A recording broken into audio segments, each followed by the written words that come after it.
बिस्मिल्लाहिर्रहमानिर्रहीम, अस्सलाम वालेकुम। Welcome back to my channel Madiha food vision में। आज अपने दोस्तों के लिए लेके आई हूँ बहुत ही मज़ेदार सी वाइट कढ़ाई बनाने की रेसिपी कि मैं इसको किस तरह से घर में बना रही हूँ। तो इंशाल्लाह ये बहुत ही मज़ेदार सी बन के तैयार होगी। तो वाइट कढ़ाई बनाने के लिए मुझे जिन चीज़ों की ज़रूरत है मैं आपको बता दूँ। तो इसके लिए हम लोगों ने गोश्त लिया है पूरा 1 kg, जिसको मैंने अच्छे तरीके से वॉश करके रख लिया है। साथ हम लोग इसके अंदर लहसुन अदरक का पेस्ट ऐड करेंगे 2 खाने के चम्मच, और गार्निश के लिए हम लोग इसके ऊपर अदरक ऐड कर डालेंगे। और बाद में हरी मिर्ची भी हम लोग इस तरह से लंबाई की शक्ल में काट कर रख लिए हैं। और अदरक को मैंने पानी में इसलिए भिगो के रख दिया, इससे इसका जो कलर है ना वो ताज़ा रहेगा, खूबसूरत सा रहेगा। वरना जैसे हम लोग काट के रख देते हैं तो उसका कलर अजीब सा ब्लैक हो जाता है।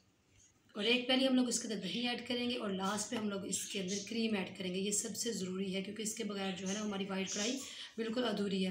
तो चले हम लोग अपनी रेसिपी बनाना स्टार्ट करते हैं। तो सबसे पहले हम लोगों ने कढ़ाई जो है चूल्हे पर रख ली है। उसके अंदर मैंने 1 कप ऑयल डाला है जो कि काफ़ी तक गर्म हो गया। अब इसके अंदर हम 2 अदद बड़ी इलायची ऐड करेंगे और साथ में कड़ी पत्ता ऐड करेंगे। और उसको तकरीबन 30 सेकंड के लिए हम लोग हल्का सा फ्राई कर लेंगे इस ऑयल के अंदर। 30 सेकंड के लिए हम लोगों ने इसको इसके अंदर फ्राई कर लिया है। तो अब हम लोगों ने इसके अंदर गोश्त ऐड करना है। 5 मिनट के लिए गोश्त को हम लोग अच्छे तरीके से फ्राई कर लें जब तक इसका खूबसूरत सा कलर नहीं आ जाता।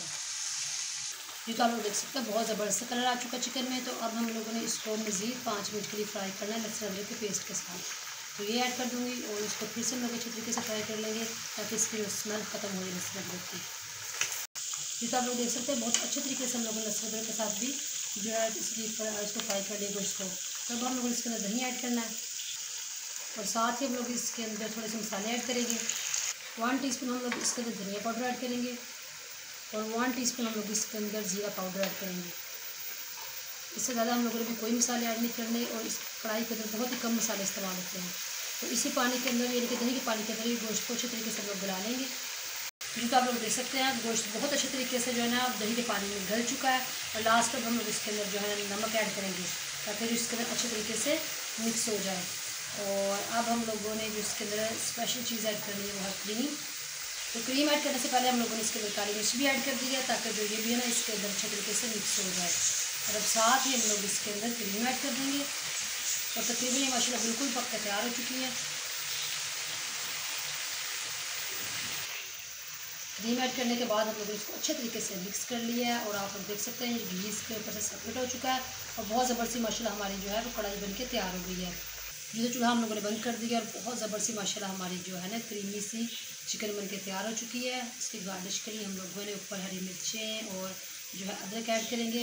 बहुत ज़बरदस्त सी है, बहुत सिंपल है, झटपट से बन के तैयार हो चुकी है। ज़्यादा टाइम इसका जो हम लोगों ने लगाया वो फ्राई करने में लगाया था ताकि अच्छे तरीके से गोश्त को हम लोगों ने गला लिया। और लास्ट पे आप लोग देख सकते हैं कितनी ज़बरदस्त हमारी जो है कढ़ाई बन के तैयार हुई है। तो इसी तरीके से आप लोगों ने इसको ज़रूर घर में ट्राई करना और मुझे बताना कि आप लोगों को हमारी चिकन मलाई बोटी की रेसिपी कैसी लगी। वीडियो अच्छी लगी हो तो इसको लाइक करें, शेयर करें। जो लोग नए हैं मेरे चैनल पे काइंडली चैनल को सब्सक्राइब करना मत भूलिएगा।